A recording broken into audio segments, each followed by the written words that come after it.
we talk about the most tricky bits. We're talking about polar oceanography. Lectures 5 and 6 focus on the Antarctic shelf seas, and lecture 6 on the Arctic. The Arctic Ocean that we also call the Arctic Mediterranean Sea. Okay, and what's the tricky bit about it? Because it involves interactions with sea ice and to some extent land ice.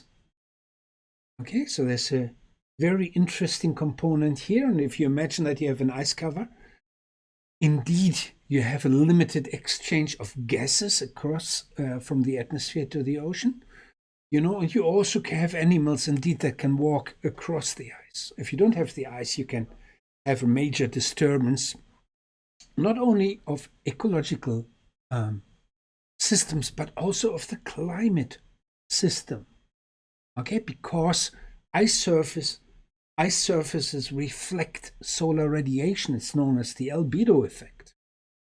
And if the ice is gone, you actually have a heating effect. Okay, the region gets warmer. There is a feedback mechanism. Okay?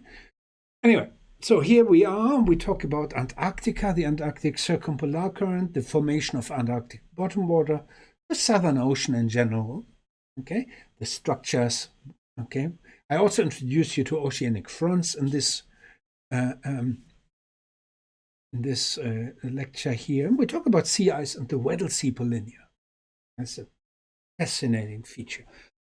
Okay, we talk about Mediterranean seas, the formation of North Atlantic deep water, water mass analysis, tracing warm water, actually the North Atlantic current, tracing this current in the Arctic Ocean. Okay? And then we talk about the Great Salinity Anomaly.